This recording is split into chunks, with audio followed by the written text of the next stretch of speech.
رب العالمین قرآن حکیم کی فرمائی چې یو انسان ایمان راوړو دی مسلمان شو، د ایمان سره سره د په بدن د په مال د په اولاد کې د رب العالمین د پاره څه قربانۍ لازمي دي. دی به په خپل وجودم د الله د پاره تکلیف تیری، په خپل مال کې به هم د الله حق مني، خپل بچی به هم د الله په حکم د الله تابعدارۍ ته راړی، اله به دی کامیابي. او که دی وایي چې یوازې کلمه ویم په دې به زه کامیابي حاصلوم، مقصد ته به رسم، او بل به زه په مال کې یا په بدن کې د الله دپاره قرباني ورنکم، نو دی په غلطه دی. احسب الناس ان یترکوا ان یقولوا آمنا، د خلقو دا خیال دی چې بس مونږ ایمان راوړو وهم لا یفتنون، او د دې ایمان سره سره به زمونږ په بدن یا زمونږ په مال سه امتحان را نشي او مونږ به کامیاب شو. وی دا سوچ د خلقو غلط دی. خود د نبی کریم صلی الله علیه وسلم په مبارک وجود او د هغه په صحابه په مبارک وجودونو چې دغه اسلام او دغه ایمان د پاره کم تکلیفونه تیر شوی دي، هغه مبارکو نیازبین وجودونو الله تخوخ خلقو چې هغې دا تکلیفونه برداشت کړي دي، مونږ به څوک یو چې مونږ به هغه برداشت نه کو. دې زمانه کې په مسلمان یو لوی تکلیف شروع دی، تاسو محسوسوئ به په افغانستان کې، په عراق کې، په کشمیر کې، په چیچنیا کې، په فلسطین کې، ځای په ځای. نو د بعض انسان لکه دا راشي چې یاره دا مسلمان خو الله ته خوښ دی، دا ولې دا تکلیفونه پرې راځي؟ نو دا تکلیف په مسلمان د کافر د طرف نه راتلل، دا د دې خبرې دلیل نه دی چې دا مسلمان د الله خوښ نه دی. یعنې د حضرت بلال رضی الله عنه تکلیفونه ځان ته رامخکې کې. حضرت بلال رضی الله عنه په وجود څومره تکلیفونه تیر شوي دي. دی اوم مسلمانو شپږ کسه د ده نه مخکې او په اوم نمبر مسلمانو، یعنی هغه وخت کې د مکې مکرمې د مسلمانانو تعداد اوو، شپږ کسه نورو یو وسره حضرت بلال رضی الله عنه. په مخ د ځمکه مسلمانی په دغه اوو کسانو کې وه، او اوم نمبر پکې حضرت بلالو، او دی غلام دی. ګورئ په مکه مکرمه کې یو لوی سردار دی امیه، د هغه غلام رهی د بل وطن مسافر، تر دې حده پورې چې پیدا شوی په مکه کې دی، خو مور یې وینځه ده، پلار یې مریی دی، او د حبشې سره تعلق لري. د حبشې خلق اوس هم تک تور تور وي، او لوړ دنګ خلک یې په دې حج کې مکه مکرمه کې مدینه منوره کې به تاسو لیدلی دي، مکمل تور وجودونه لوړ دنګ. د حضرت بلال رضی الله عنه وجودم تاریخ چې لیکن هم دا لیکي چې لوړ دنګ سړی و، د رنګ نه تور و، ویښتې ښه ګلګوچي و، او غټ نو سرب نو نری وجود و، د امیه غلام. نو چې کله د ایمان راوړه او نبی علیہ السلام یې ومنه، او بیا نبی علیہ السلام مبارک ورته دا تعلیم ورکړه چې الله یو د شریک نه لري، د هغې اعلان یې وکړ، نو د خپل مولا امیه کېنو. وی تام د دې پیغمبر مرسته وکړه؟ ویو زمونږ خدایان دې پرېښودل؟ ویو بلکل مې پرېښودل. د چا عبادت کې؟ وی د هغه واحد ذات چې هغه شریک نه لري، زمام خالق دی د ځمکې اسمانونو د کائنات هم خالق دی او دا کم بوتان چې تاسو د کمو کاڼو نه جوړ کړي د دغې کاڼو خالق هم دغه رب العالمین دی د ژوند او د مرګ مالک دی د روغې او د رنځورې مالک دی ژوند مرګ روغه بیماری تکلیف دا تکلیف لرکول دا د هغې ذات چې کم ذات دا ارسه ټوله دنیا پیدا کړې ده هغه یو ذات باندې زما ایمان دی او هغه یو الله منم د هغه نه ما سوا بل خدای بل الله نه منم بل معبود نه منم هلکه ټینګ به نشئ ګورئ بس صاحب هر څه چې نو دی به بوته صاحب او د مکې مکرمې په کوڅو کې به او پسې ماشومان لګیا کړل هغې ماشومانو په چوکو به وو او زغلو به واړه به ورپسې و چا په کاڼو به ویشته چا به په چوکو وو تاسو اندازه ولګوئ چې یو مشر سړی وي او ماشومان ورپسې الاګانې وباسي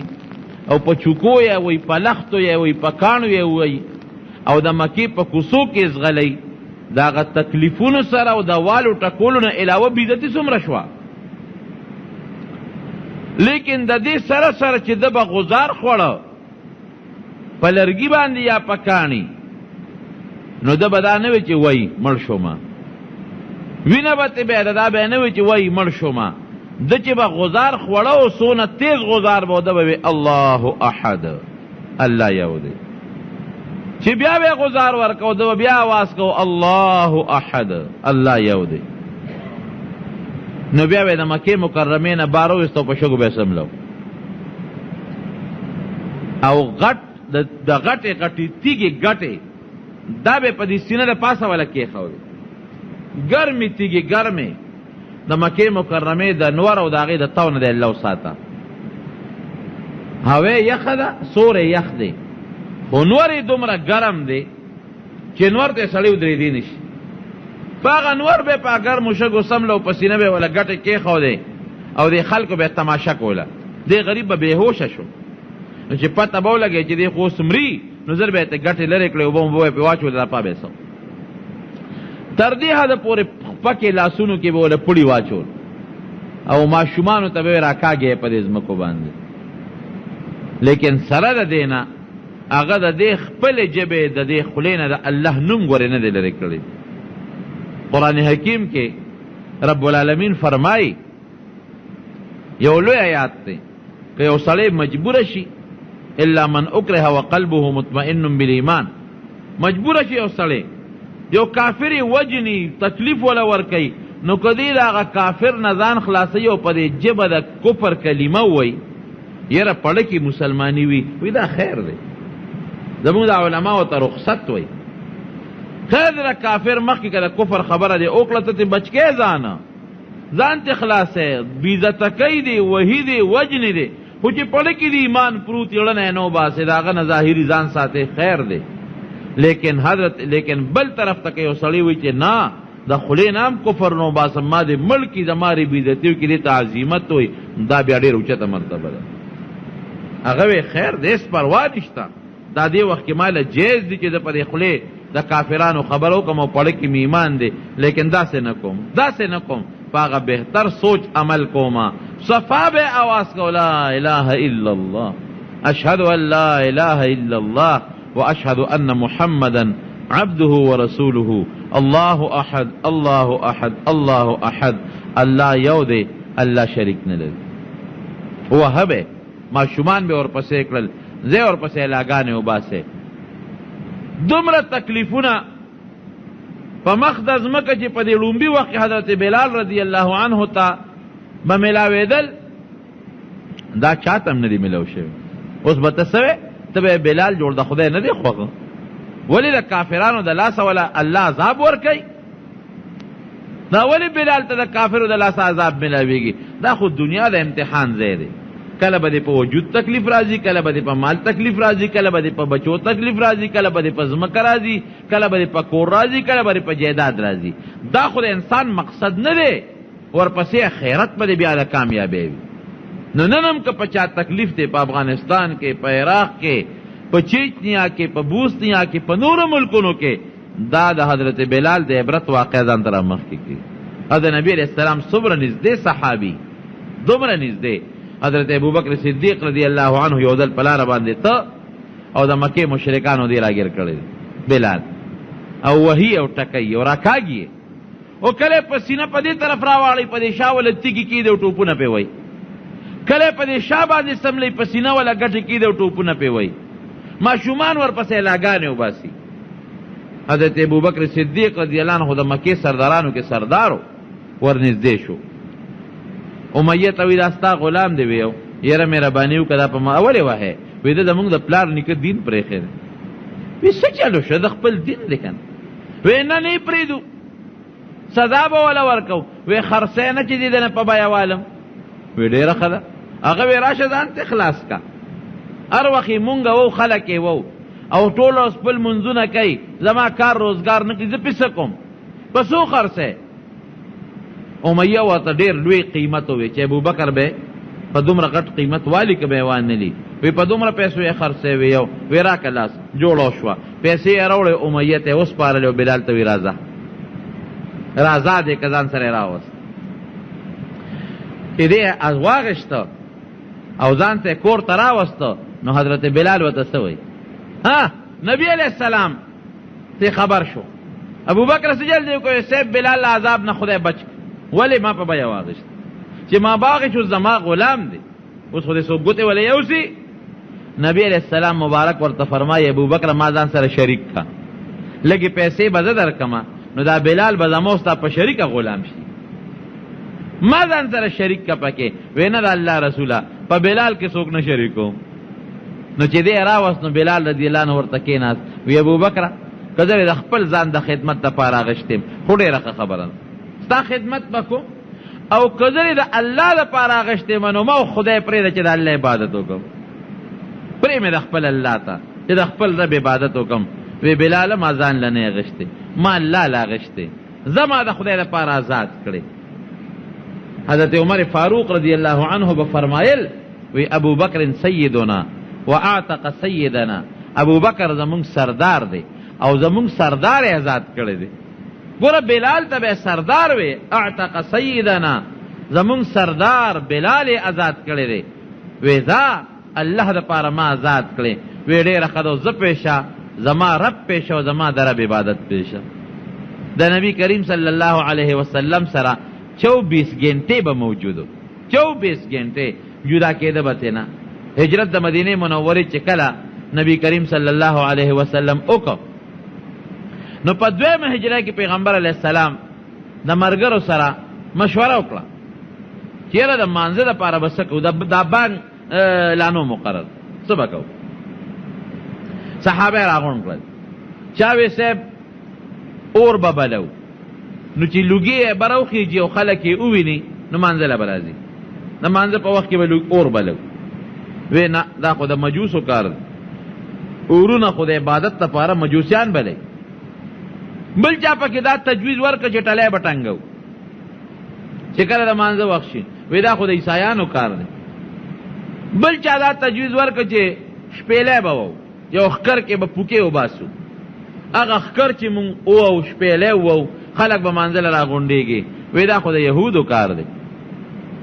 بل چا پکې تجویز ورکړه وی صاحب یو اواز به کوو الصلاة جامعه د مانځه وخت د خدای مو به مانځه له راځئ دا ماسخوتن د مانځه نه پس دا میټینګو فیصله په دغه وشوه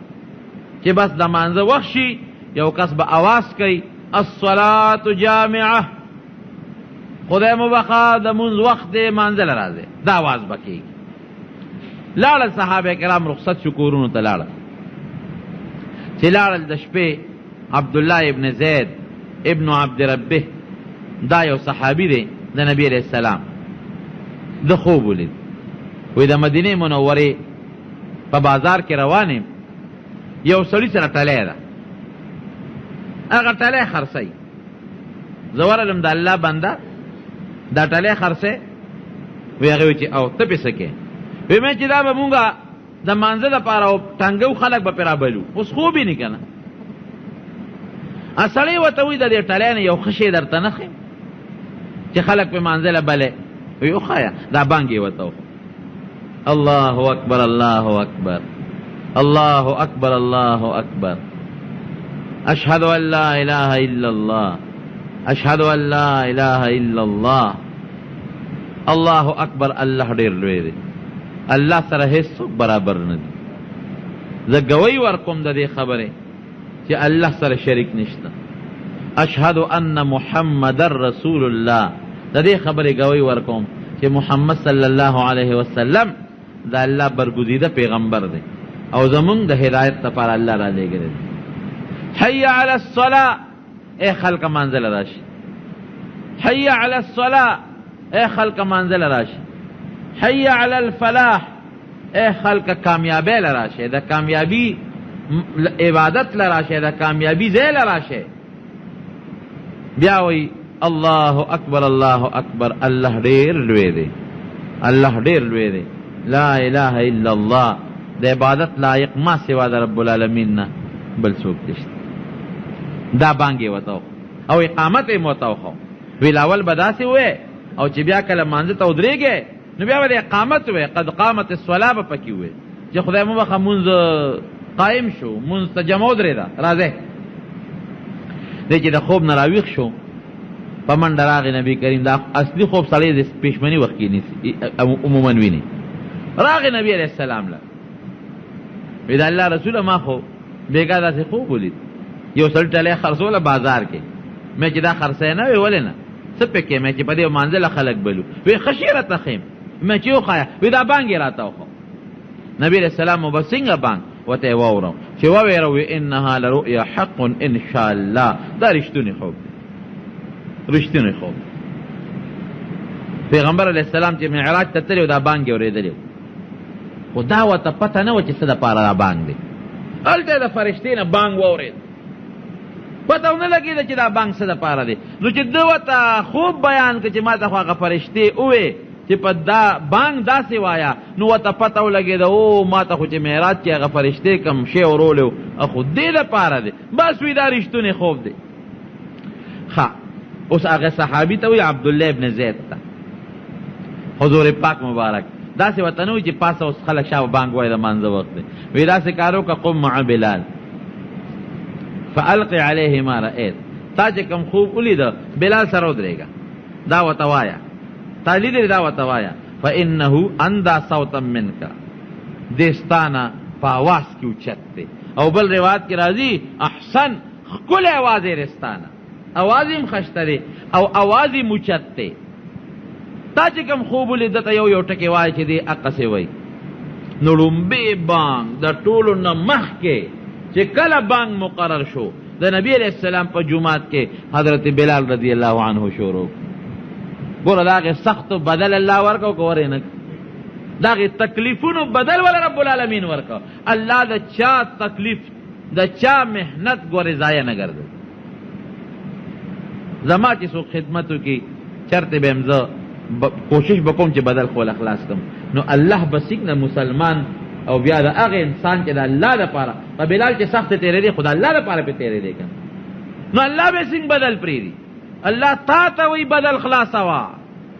تا ته وایي چې څوک د سره خو کي ښېګړه ورسره کوه. نو چې د رب العالمین سره څوک خو کي، د الله د دین سره څوک خو کي، نو الله پاک به د هغې بدل خلاصوي او که به یې نه خلاصوي. څونه بهترین بدل یې وله ورکړه. نو بس صاحب دی ودرېده حضرت بلال. یعنې عقل خدا وي چې کوم صحابي خوب لیدی دی پکار چې بانګ هغه ووایي. زه پرېږده دا لومبې خو دې ووایي که نه، بیا به بلال دویم بانګ ووایي، وروسته به بلال مقرر شي. نه نه نه اوس الله ولا هغه بدل خلاصوي. بلاله سختۍ یې تېرې کړې دي، داسې سختۍ یې تېرې کړې دي چې داسې قرباني چا نه ده ورکړې. اوس داسې ثوابونه در کوم چې دا به چا ته هم حاصل نه شي. څنګه ګوره د پیغمبر علیه السلام په ټوله زندګۍ کې بانګونه ده ویلي دي. نو چې بانګ یو سړی ووایي او د دې سړي په بانګ 100 کسه راشي مانځله، 200 کسه راشي، 100 کسه راشي، د هغه 100 چې د مانځه څومره ثواب کېږي دومره د بانګي کېږي. وایه که نو ثواب پکې شته که نشته؟ وایي بانګ یو سړی وی الله اکبر، د ده بانګ 1000 کسو واورېده او 1000 کسان مانځله رالل. د هغه 1000 کسانو د راتلو چې څومره ثواب کېږي د هغوی به نه کمیږي، د هغوی برابر ثواب به د بانګ والا کېږي. نو د نبی علیہ السلام په زمانه کې چې صحابه د بلال په بانګ راتلل جماعت ته دا هغې صحابو چې د مانځه څومره اجرونه ثوابونه کېدل د هغې برابر د حضرت بلال کېدل. دا خو زه یم چې د دنیا کمپیوټر به هم دغه د بلال دا نیکۍ صرف د دې بانک دا نیکۍ به ونه شمېري که نه به شماري. وایه که نه رښتیا دا په زرګاو صحابه کرام دي او یو مونځ نه دي 5 مونځونه دي او ده به بانګونه وې چې ده بانګ وې د دومره اجر او دومره لوی ثواب. نو عقل دا وي ځکه لکه طالبانو ته ووایم عقل دا وي چې یاره نبی علیه السلام خو هغه چې چا خوب لیدی یو بانک خو یې په هغه ویلی وي یو دوه خو یې پې ویلی وي نو بیا به بلال ته ورته وایه. لیکن عقل د رب العالمین د علم په مقابله کې هېڅ شی نه دی. زمونږ عقل څه عقل دی؟ عقل دلته دا وایي چې نه هغه خوب ولیده هغه له به الله اجر ورکړي. لیکن بلال قرباني کړې ده دا ټول اجر او ثواب دا دا خو کارنامه ده. لکه لومبې بانک چا ووایي لومبې چې دا بانک لازم شوی دی یعنی بانک مقرر شوی دی لومبې چا ووایي حضرت بلال وي چې بانک یې شروع کو دله خو الله آواز عجیبه آواز ورکړی ناشنا آواز و. حضرت عمر فاروق رضی الله عنه ځان په صدر راکاږي په منډه منډه را روان دی. چې راغې نبی رس تپوس وکړو څه چل شو؟ وی دا چل شوی دی خوب لیدلی شوی دی. وی قسم په الله چې ما هم داسې خوب اوسو لیده. 14 صحابه کرامو 14 په دغه شپه دقه یو شان خوب لیدلی دا بانک 14 صحابو ته په خوب کې رب العالمین ښودلی او نبی کریم صلی الله علیه وسلم تصدیق وکړو. نو د مکې مکرمې مؤذن مقرر شو حضرت بلال ته به بانک وي بانکونه به وي که په سفر به نبی علیه السلام ته هلته به بانک وي. یو ځل پیغمبر علیه السلام په یو سفر تللی چې کله واپس راتلله نو نبی علیہ السلام مبارک په دې اخیری شپه کې به خوب کو بیا په سفر کې ستړي شو د شپې سفر وکړو چې سبا ته لږ وخت پاتې شو یو ځای کې خیمې خښې کړې قافلې ودروله. یاره وي څوک به زمونږ څوکۍ وکړي د مانځه لپاره یو کس به ویښي سبا ته به ګوري چې سبا راوخېږي چې مونږ پاسئ چې مونږ مونځ وکړو. ولې مونږ ستړي یو هسې نه که ټول وده شو نو را باندې نور راونه خېږي. حضرت بلال وایي زه به صیب دا وکړم تاسو ټول وده شئ چونکې بانک خو هغه وې زه به ستاسو څوکۍ کوم او چې کله سبا راوخېږي زه به بانک ویم تاسو وپاسو. ډېره ښه صحابه ټول وده شو نبي علیه السلام مبارک هم وده شو. بلال راغی او داسې وکړه په مانځه ودرېده چې زه خو ویښېږم تر سبا پورې نو هغې پورې به مونځ خپل کومه که څملاستم خوب به راشي مونځ یې کو خو چې سبا ته داسې یو 15 منټه ټیم تقریبا به ورسره ګړی هغه وخت کې وی نه لږ وخت پاتې شو نو دی راغی او دا خپلې کجاوې ته ډډه وواله او مخامخ سبا ته ګوري چې بس اوس به سبا راوخېږي مونځ مې وکړ نفل نو زه به نبي علیه السلام سره د ملګرو پاسو ډډه یې داسې وایي د خوب والا خدای وروست اوده شو چې اوده شو صاحب سبا راوخت وخت د مانځه تیر شو صحابه هم اوده دي نبي علیه السلام هم اوده دی بلال هم اوده شوی دی نور راوخت چې نور راوخت د ټولو نه مخکې پیغمبر علیه السلام بیدار شو چې بیدار شو الله اکبر یا بلال ای بلال دا دې څه وکړل مونږ سره ته دې خوا راشه لبیک وسعدیک د الله رسوله حاضر یم تا دې را سره څه لوبه وکړه تا ته ما نه وي چې ته به ویښې مونږ به مانځه له پاسې نو ته موده شوې ګوره مونږ باندې سبا نور را باندې راوخته او ورته څه وایي اخو مو خیار دی که نه وی اخذ بنفسي الذي اخذ بنفسه د الله رسوله خو چې چا تاله خوب دروستې وغې ذات مالم خوب راوسته که نه عجیبه جواب دی که کوم ذات چې تو ده کړی وې هغې ذات زه موده کړم نو دغه دی دا ډډه مې واله سبا ته مې کتل خوب راغی وی ښځه ټیک ده دې کې هم د الله یو حکمت و دا یو مونځ د پیغمبر علیه السلام نه الله قصدن قضا کو چې امت خو چل زده کي که نه قضا مونځ به څنګه کې یا که سبا د یو امتي نه مونځ قضا شي چې اړه خو نه خوري یاره زه اوده پاتې شو مونځ قضا شو اړه به نه خورم زه د نبي علیه السلام نه هم داسې شوی دا بعضې حکمونه رب العالمین د پیغمبر علیه السلام نه صادرول قصدن وی داسې کار کوو یو خو د شیطان غلبه ده دې ځای کې ګوره مونږ د خوب راوست او بل دا چې د انور راخېږي دا وخت مکروه وخت دی ځای چې له دې ځای نه باردان وباسو دا هغه ځای نه لاړل بل ځای کې پړو واچو بلال ته بانګ وایه بانګ یې ووایي اقامت یې وکړو مونځ یې نو پیغمبر علیه السلام سره یوازې په مدینه منوره کې نه ګورې په هر ځای کې به بلال لګیا او خپل بانګ به وي د د مکې مکرمې سفر دی. مکه مکرمه چې کله په 8 هجری کې فتح شوه، حضرت بلال وسره دی، پوټې به ترې ګورې نه جدا کېده. چې مکه مکرمه کله فتح شوه 360 بوتان دي دا بیت الله نه غیر چاپېره چې دا کم ځای کې خلک تاویږي مطاف ورته وایي. 360 بوتان چې دا کافر به تاوېدل، هغه خپلو بوتانو له به یې لاسونه وړل. بیت الله کې دنم غټ غټ بوتان ولاړ دي. نو چې کله مکه فتح شوه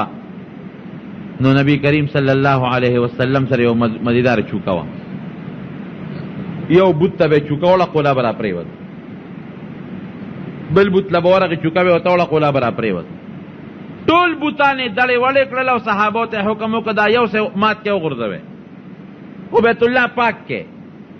دنه هم پاک کې او بار هم پاک کې. دنه پکې د ابراهیم علیه السلام او د اسماعیل علیه السلام بوتان جوړ کړي، هغه هم راوویستل. دنه هم پاک شو، بار هم پاک شو. اوس په بیت الله به اذان به څوک وایي؟ دا په بیت الله کې لومبی اذان دی. دې نه مخکې په بیت الله کې اذان نه دی شوی، ځکه د پیغمبر علیه السلام د هجرت نه مخکې خو بانګ لاونه مقرر نو، او د هجرت نه پس خو 8 کاله تیر شو، خو مکه مکرمه خو د کافرو سره وه. بانګ دا لومبي بانګ دی په مکه کې د بیت الله په خوا کې، دا به څوک وایي؟ اوس نبی کریم صلی الله علیه وسلم صحابه ته اے نه بلال، بلال زوش راو شاماله راو بله راوی بله. صحابه ورپسې لاړل، وی نبی علیہ السلام دی غواړي. چې راغی پیغمبر علیہ السلام ته مخکې ودرېد، بلال لبیک. دا عادت ته چې کله به علیه السلام ول آواز ورکړه ته به لبیک وسعدیک، د الله رسوله درته حاضر ولاړه، او چې څه خدمت رانهلې هغې ته حاضر ولاړه. وی بانګ به وی ښه د الله رسوله بلکل به وی. کم ځای به وی؟ حیث امرتني، د الله رسوله چې کم ځای ته حکم کې، زه خو غلام یم، کوم ځای چې حکم کې بس ما ته حکم کو چلته بانګ ویم. نو د بیت الله په دې سر د پاسه د بې ضرورت او درېدل مکروه دي، بې ادبي ده. که ضرورت وي یو سړی په عبادي کوي، یا یو سړی د پاسه پې سیمټ مګي خټه مګي لرګي پرېږدي، خو ضرورت دی. خو بې ضرورت د بیت الله د پاسه ودرېدل دا منع ده. اوس هم د جهاد په پابندي ده چې جهاد هم ځي د بیت الله د پاسه به نه تېري، اخوا دی خوا به تیری، دا غټه بی ادبي ده. وی کم ځای به بانګ وی؟ حیث امرتني، د الله رسوله چې کم ځای کې ستا حکم ایمان حکم کوه. وی داسې وکړه د بیت الله دې سر ته وخېږي او د بیت الله په دې سر دا لومبی بانګ ووایه. لومبی بانګ په بیت الله کې چې بوتان مات شو، چا ووی؟ بلال رضی الله عنه. او کم ځای کې ووی؟ د بیت الله په سر. او داسې خشته آواز چې کم آواز د الله اکبر دو وی، نو په مکه مکرمه کې په کورونو کې بعض کافران پټ شوي، ځکه چې نبی علیہ السلام حمله وکړه په مکه مکرمه، بعض کافران په کورونو کې پټ شو. بعضې ښځې په کوټو کې دننه ننوتې، ښځې مسلماني خو د هغې خو کفر وکړه، د مسلمانۍ سره خو دشمني وه. نو بعضې ښځې په کوټو کې دننه پټې شوې چې دا مسلمانان لاړ شي نو موږ به بیا روځو، او بعضې سړیم پټ شو په کورونو کې دننه چې دا نبی علیہ السلام او مسلمانان لاړ شي نو روځو به. تاریخ لیکي چې کله بلال په خوږ اواز باندې بانګ شروع کړ نو هغه د کافرو د مشرکانو ښځې او سړي د کوټو نه ورته بار راووتل. او دا څه دي؟ وی الله اکبر الله اکبر. د ده په بانګ رب العالمین په کوټو کې پټې ښځې او سړي مسلمانان کړل. داسې بانګ به وي. ځان سره نبی کریم بیا د مکې مکرمې دپاره بل امام مقرر کړ او ځان سره نبی علیہ السلام واپس مدینې منورې ته راوست، ځکه د پیغمبر علیہ السلام مؤذن دی. د نبی علیہ السلام په مخ کې به د پیغمبر علیہ السلام په خوا کې به بانګ وی، د هغې مؤذن دی. چې کله د دواړو جهان مبارک سردار وفات شو، بس وینه نه پس به بانګ نه وی، هلکه بانګ به وی نه وی، بس فیصله مې دا کړې. د نبی علیہ السلام په مخ کې مې بانګ ویو چې هغه وفات شو، بس بانګ نه ویم نه. ابو بکر صدیق رضی اللہ عنہ درخواست ورک وی جهاد لمه ولېږه شام ته، مجاهدین تللی دي، ما له اجازت راکړه زه جهاد لرم. وی تا ته اجازت نشته ته به هم دلته. رضی الله عنه یو وخت شام ته لاړ، چې شام ته لاړ ټولو خلکو استقبال وکړه، امیر المؤمنین دی. حضرت بلال رضی الله عنه هم په هغه استقبال کې ولا راغی. چې راغی نو عمر فاروق رضی الله عنه ډېر داسې په عجیبه نظر ورته وکتل، بلال ډېر بد دی راسره وکړه. ولې امیر المؤمنین؟ وی ګوره تا زموږ خوا پرېښوده، وی جهاد له راغلی. نو چې شام ته داخل شو وی بلاله بانګ ووایه. یو بانګ خو مونږ ته ووایه. وی ما خو پابندي لګولې ده، بانګونه مې پرېښي دي. ولې؟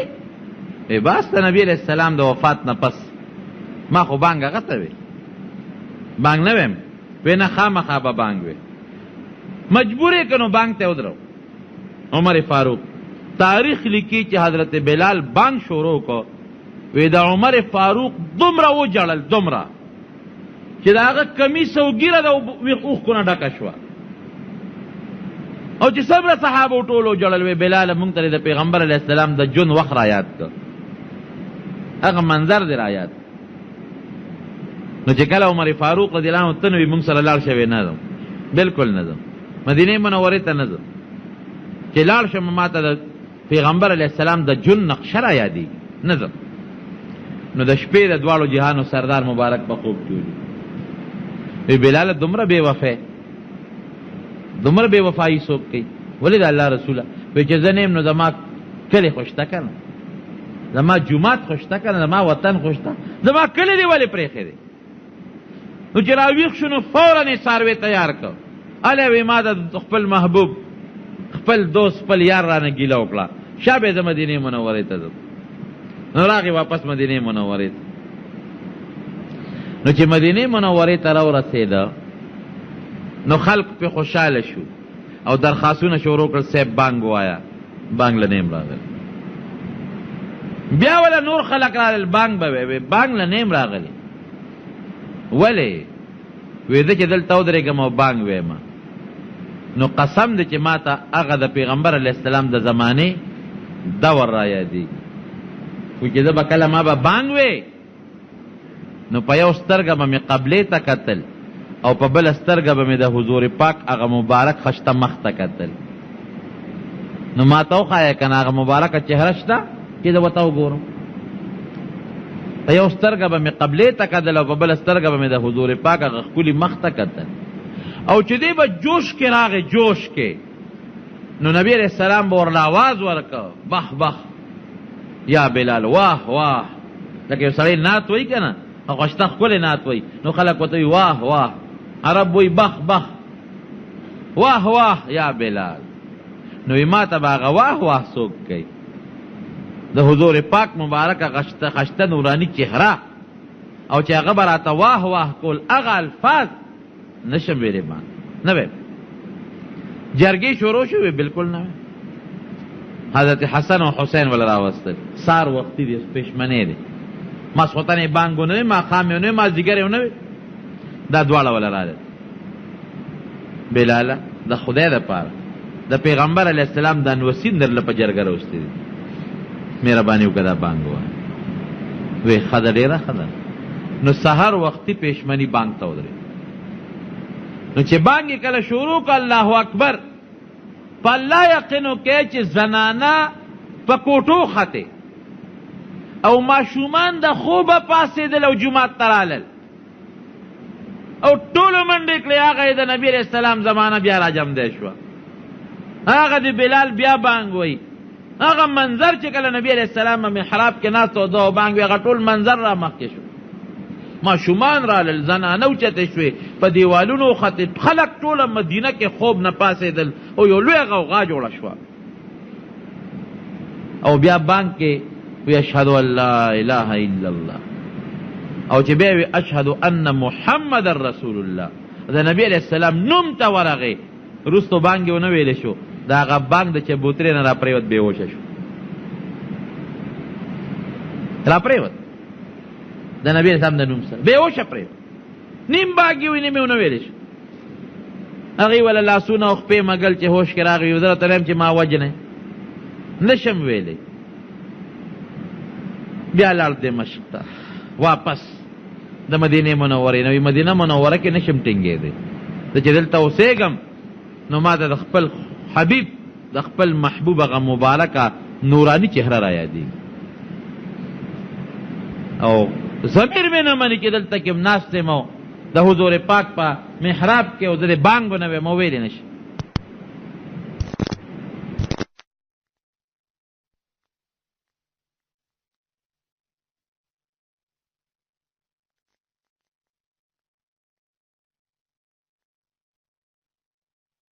دا دومره لویه سیله ولا رب العالمین په څه ورکړه؟ دا د هغه قربانو برکت وګڼه. الله د چا قرباني بې ځایه نه بوځي. که تا قرباني ورکړه په بدن، په بچي، په مال، په نفس، په عزت، په هره طریقه باندې یقین وساته چې رب العالمین د دې بدل بدله خامخا خلاصوي. که دنیا کې د خلاص نه کړه نو آخرت خو الله سره شته که نه. نو میر پیغمبر علیہ السلام یو ځل او د چې به بانګ وی جیبا عادت مو خادمو د نبی علیہ السلام چې بانګ بیا خلاص کړ او نبی علیہ السلام به چرته جمعات کې نو کور به بعضې وخت کې به داسې وه نو بیا به ورغی پیغمبر علیہ السلام ته دروازه کې به ودرېده چې د مانځه وخت به شو حی علی الصلاة هسې د بانګ نه پس بیا سې اواز وکړو لکه موږ وایي مانځه له راځئ حی علی الفلاح یا رسول الله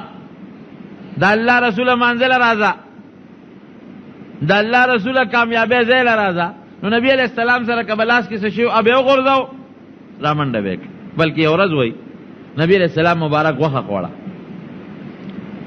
هغه غوښه ډیره وه وسره کور بندیان هم دي نو په چاړه باندې د هغې نه لږه لږه غوښه کټ کوله او داسې وکړو مانځه ته لا یو څو منټه وو غوښه یې پرې کوله. بلال بانګ ویښوله د بانګ او د مانځه منځ کې یو فرق راغی بلال او دروازه کې ودرېده حی علی الصلاة یا رسول الله د الله رسوله مانځه له راځه.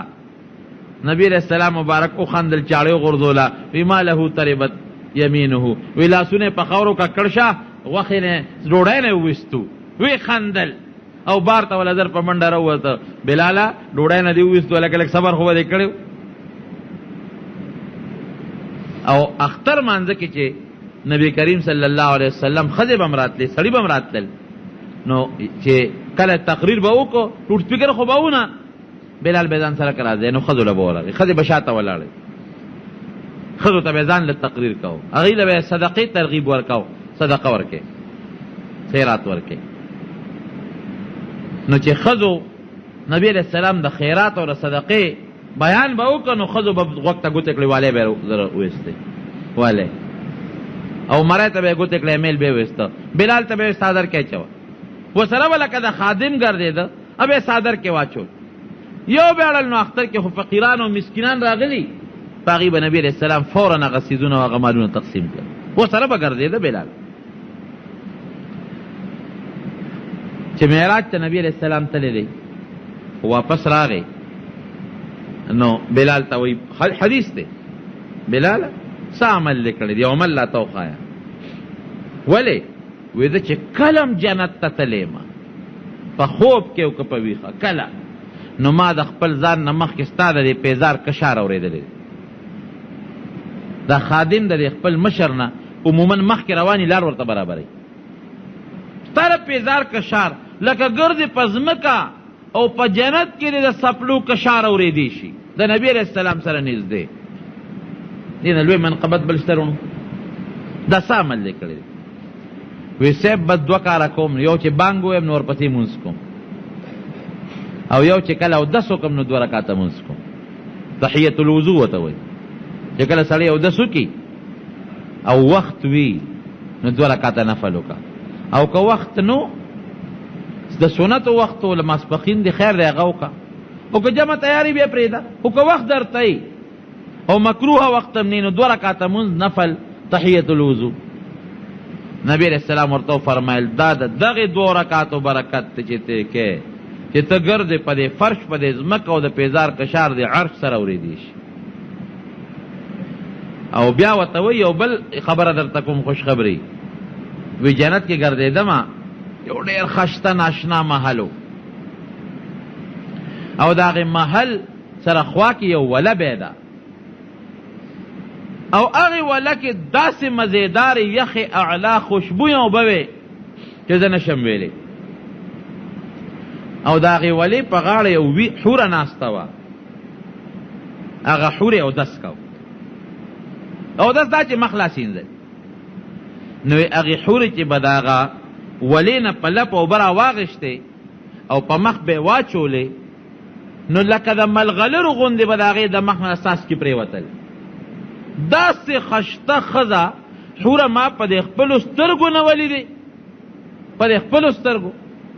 او داسې بهترین محل په جنت کې ما په دې خپلو سترګو نه ولیدې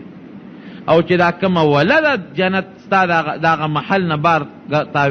بیده داسې خشته اوبه مې نه ولیدې نو ما د جبریل علیه السلام نه تپوس وکړه چې دا محل د چا دی ډېر اعلی محل دی بهترین ویره دې حورې نه تپوس وکړه او دا حوره څوک ده وی تپوس دې وکړه د الله رسوله په خپله وی ورنږدې شو وی ما د هغه حورې نه تپوس وکړو حیا مې وکړه نو سترګې مې ښکته کړه ما یې تپوس وکړه چې ته څوک یې او دا بهترین محل دا د چا دی وی دا ستا یو امتی دی مؤذن بلال دا د هغه محل دی او زه د هغه د جنت ملګری یم د هغه په انتظار دلته کې زه ناست یم نو نبی علیه السلام مبارک به ورته خندل بلال وی ستا د جنت ملګري ما لیدې ده ده به وخندل لکه یو سړی چاته وي ستا کور والا ما لیدې دي یا ستا ښځه ما لیدې ده خوشطبي به کوله وی بلاله ستا د جنت ملګري ما لیدلې ده خدای پاک در ډېره خشته او مزېداره ملګرې در کړې ده او تر دې حده پورې چې دی خو د رنګ نه تور و مدینه منوره کې د یو صحابي کور کې تپوس وکړو چا ورته وایي څوک به ښځه در کړي او که به در نه کړي ځکه د رنګ نه تور و مو مرئیې وه ذات شوی و نو د یو صحابي په کور کې تپوس وکړو نو هغې وی بلال زمونږ لور غواړي وی یو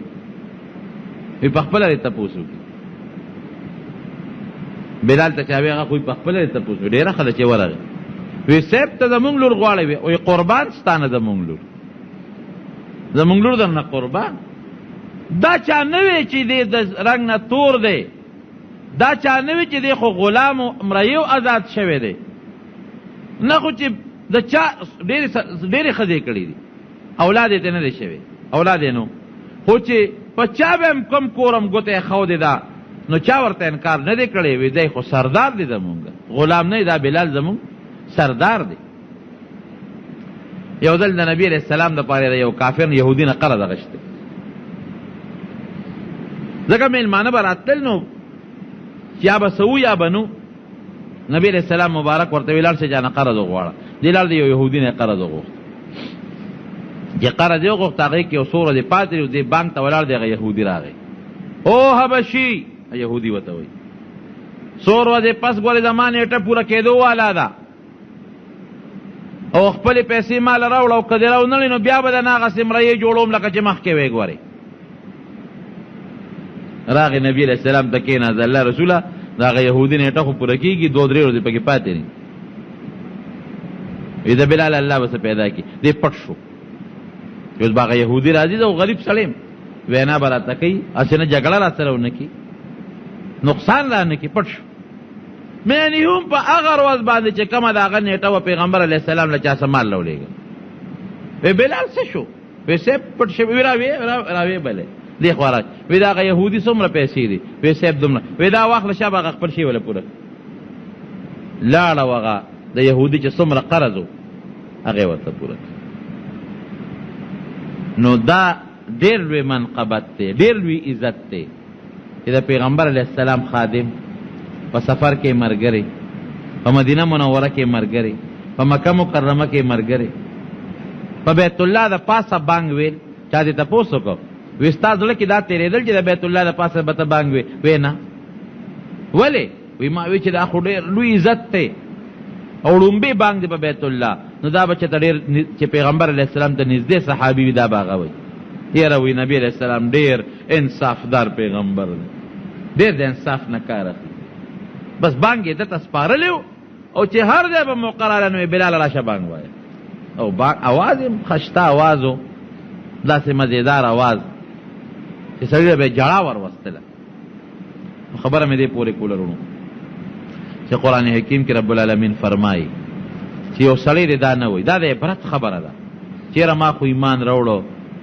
او زه مسلمان شوم او په ما بس قرباني او تکلیف را نشي او مفتو کې به جنت ته ځم، نه خامخا را تکلیفونه به راځي. که دې دنیا کې په چاته په مسلمان تکلیفي،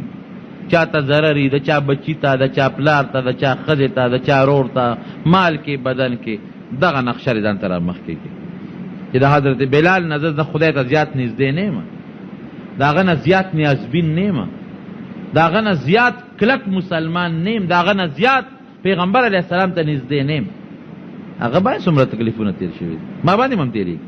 او بیا هغه له رب العالمین د هغه خپلو تکلیفونو اجر په دنیا کې ورکړه او په آخرت کې ورکړه. ان مع العسر یسرا، سختی د باندې راشي الله به اسانتیا درکوي، تکلیف بدل بدل خدای پاک په دنیا کې هم خلاصوي او په آخرت کې به رب العالمین بدل خلاصوي. باقي بانګ یو ډېر بهتر عمل، یو حدیث پاک کې راځي چې څوک اووه کاله بانګونه وایي، اووه کاله، که پرله پسې به او که پرله پسې نه، خو د اووه کالو بانګونه پوره کړي رب العالمین به جنت له بوتلي. یو بل حدیث پاک کې راځي چې څوک بانګ وایي، د دې بانګ د اواز چې کم کاڼې بوټي اوري، د قیامت په ورځ به دا کاڼې او بوټي د الله په دربار کې ګویي کوي چې د بانګ ویلی دی، الله ستا نوم یې اخیستی.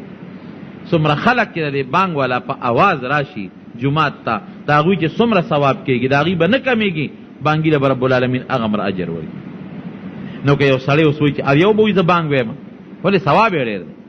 نو نبي علیه السلام مبارک مونږ ته چل ښولی دی، وایي چې یو کس بانګ وایي چې کوم ښکلی اواز اوچت اواز ادې بانګ وایي، او چې دا نور څوک یې اوري هغې دې ورسره جواب کوي چې څنګه دې بانګ وایي هغه سره هغې د الله اکبر ورسره وایي. صرف حي علی الصلاة و حي علی الفلاح کې دی لا حول ولا قوة الا بالله وایي. قد قامت الصلاة کې دی وایي اقامها الله و ادامها، اقامها الله و ادامها، دا منځ خدای همیشه قایم ولري. الصلاة خیر من النوم کې دی وایي صدقت و بررت و بالحق نطقت، کله پښتو کې دی وایي رښتیا دی وایي، د نیکۍ خبره دی وکړه او رښتونې خبره دی وکړه. نو چې دا بانګ والا کم الفاظ وایي او چا چې واورېد هغه کم الفاظ وایي، د بانګ والا چې څومره اجر او ثواب کېږي دومره ثواب به د دې بل سړي موشي. پوره د نیکۍ نه دی الله منې کوي نه، پوره ثوابونه اجرونه در کوي. خو که موږ د پیغمبر علیه السلام په سنتو باندې عمل وکړو، رب العالمین دې موږ له د نبي علیه السلام په سنت او د هغه په طریقه عمل نصیب. نو بانګ سنت دی او ویلې پکار دی. که داسې یو ځای وي چې هغې کې جومات کې بانګ وویلی شي او خوا کې یو ځای کې خپل خلک خپله جمع کوي، نو ضرورت نشته چې هغلته دې بانګ وویلی شي. یا په سفر کې څوک روان او ملګري حاضري، نو که یو سړی هلته کې بانګ وایي دې دپاره چې یاره کیدي چې خوشا نور خلک وي هغوی زمونږ بانګ وری او راشي، نو دغې وخت کې بیا بانګ ویل مستحب دي. او هغه سړی دې بانګ وایي چې اواز یې اوچتي، اواز یې خشته ښکلې مزېداري، هغه دې بانګ وایي. نو دا د بلال رضی الله عنه نبی علیه السلام ته چې کوم څه ښولي د هغې مطابق رب العالمین دې دعا وکړي موږ دا هر قسمه تکلیفونو مصیبتونو نه په امن کې وساتي. څومره تکالیف چې نن په مسلمان دي، الله ته دا مسلمان د هغې تکالیفونه په خیر خلاص کړي. الله چې څومره کافران دي ته ورته اسلام نصیب کړي، او که اسلام هدایت په قسمت کې نه الله ته په خپل قهر تباه او برباد کړي. دعا کې مریضانو ته یا الله ته وله شفا ورکړي. الله که څوک قرضداران تنګ دستی د حلال رزق یې نصیب کړي. یا الله چې د چا په کورونو کې څه بیمارۍ تکلیفونه دي هغه له په خیر بدله کړي. الله که د چا رواني دشمنۍ طرفګنۍ دي دی وله په اتفاق او په اتحاد باندې بدله کړي. یا الله موږ د دواړو جهانو د غمونو نه وساتې، الله د پریشانو نه وساتې، الله د مصیبتونو نه وساتې. څومره مشران مو وفات دي وبخې، چې څومره جمدي دی الله د اسلام د هدایت زندګي نصیبه کړي. پروردګاره چا په زړه کې څه حاجت شریعت سره موافق دی الله ته یې پوره کړي. پروردګاره موږ ټول د بیت الله حج له بوتلې په زړونو او په ژبو خپل ذکر او د خپل حبیب درود جاری کړي، او د ګناه او د هغې د اسبابونو م الله په امن کې وساتئ، د فتنو نه م الله محفوظ کړي، د عذابونو د قهرونو نه م الله محفوظ کړي، د دواړو جهانو خیر هم نصیب کړي. وصلی الله تعالی علی خیر خلقه محمد و آله و اصحابه. ګرانو محترمو اوریدونکو، د شیخ الحدیث مولانا محمد ادریس صاحب په دې 168 نمبر کیسټ کې تاسو د حضرت بلال رضی الله تعالی عنہ واقعا ووریدا دا به تاسو ته پیښور ښار کې بیرون کچری گیټ اشرف روډ سره فقیر خان ناصر خان کیسټ هاوس کې د ناصر خان او حیدر خان سره ملاویږي. ټلیفون نمبر دی 255 29 12. راشه ووره حقیقی بیان د عشق چې څنګه په دنیا گزران د عشق او د انګار نه چې گلزار ورته جوړیږي ګوره څومره دی اوچت مقام د عشق چې اقبال ته عقلونه حیرانیږي لا مکان ته رسیدلې شان د عشق جاندار سچ ټول به جانې غلامان دی ګوره څومره دی قوي فرمان د عشق جاندار سچ ټول به جانې غلامان دی ګوره څومره دی قوي فرمان د عشق وام د بلال سره چې قدرو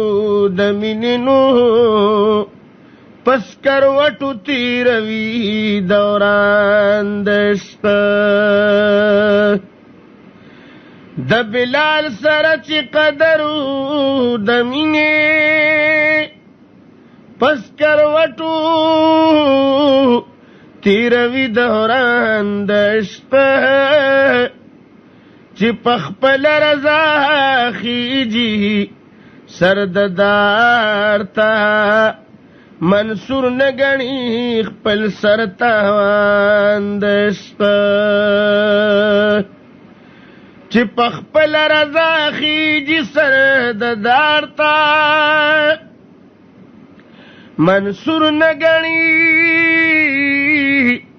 خپل سرتاوان د عشق پس د مرګ به پکار د غنی ګل شي په ژوندون کې جوړوي سامان د عشق بیا راشد پاکي مینې واوره بیانونه پېش کی تکلیفونه تیر کړي دی بلال راشد پاکی مینی واوره بیانونه پېش کی تکلیفونه تیر کړي دی بلال یا بلال تا ګورئ چې قربانی بدن ټول زخمی زخمی د محبت پو سوی اندامنا پېش کی تکلیفونه تیر کړي دی بلال راشد پاکی مینې واوره بیانونه پېش کی تکلیفونه تیر کړي دی بلال راشد پاکی مینې واوره بیانونه پېش کی تکلیفونه تیر کړي دی بلال پروت پزړه کې چې صداقت گویا زبانی په وحدانیت پروت پزړه کې چې صداقت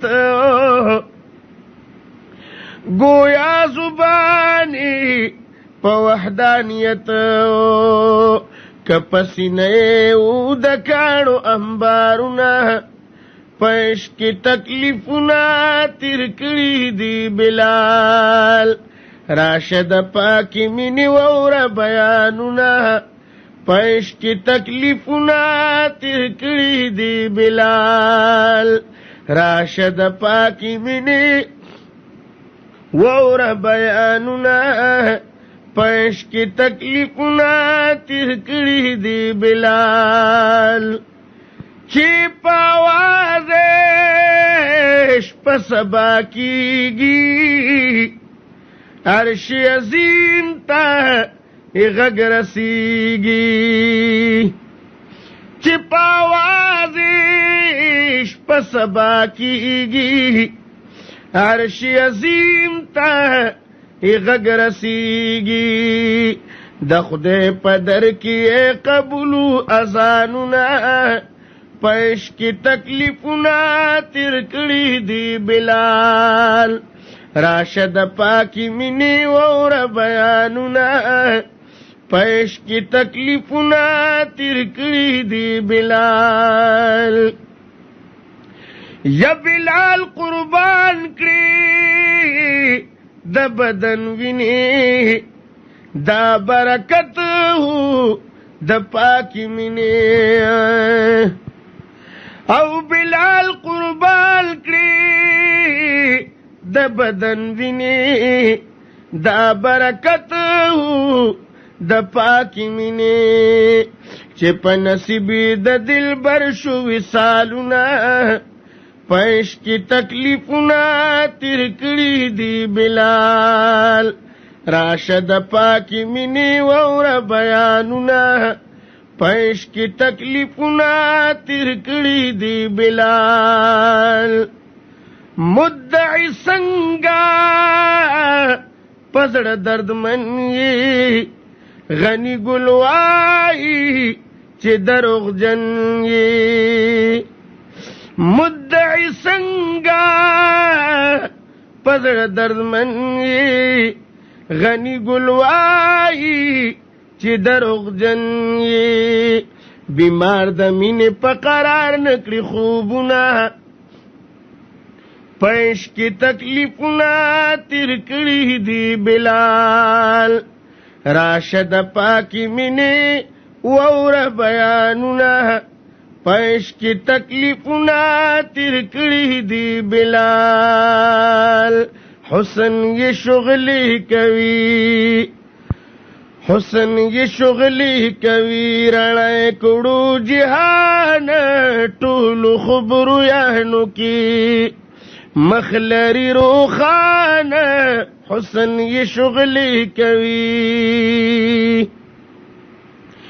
گل تر شرمیږي په باغچو کې مثال نشتا په جنتو کې مثال نشتا په جنتو کې نوري تجلی کوي زمکا پاسمان نوري تجلی کوي زمکا پاسمان حسن یہ شغلی کوي حسن یہ شغلی کوي رڼا کړو جهان ټول خبرو یانو کی مخلری روخان حسن یہ شغلی کوي مخ یہ شغلی کړي لکه آفتاب شونډې سری دي لکه ګلاب څومره لوی اثر لري سترګو کی جانان حسن یہ شغلی کوي حسن یہ شغلی کوي رڼا کړو جهان ټول خبرو یانو کی مخلری روخان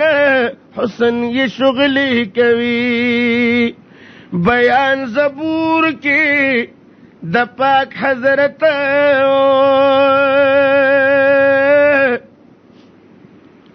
تورات انجیل کی د صفت بحثی پخوی باندے کڑے دے قرآن بحثی پخوی باندے کڑے دے قرآن حسن یہ شغلی کوي رڼا کړو جهان ټولو خبرویانو کې مخلری روخانه حسن یې شغلی کوي او زیات حسندار دے پکل عالم کې ثانیه نشتا بنی آدم کې شان الله ورکړې دے هر چا ډېر دے قدردان حسن یې شغلی کوي رڼا کړو جهان ټولو خبرویانو کې مخلری روخانه حسن یې شغلی کوي او په قیامت با زمون غم خوار وي د امتیانو بتابدا د امتیانو بطرفدار وي کړي به شفاعت زمون مخکې د سبحانه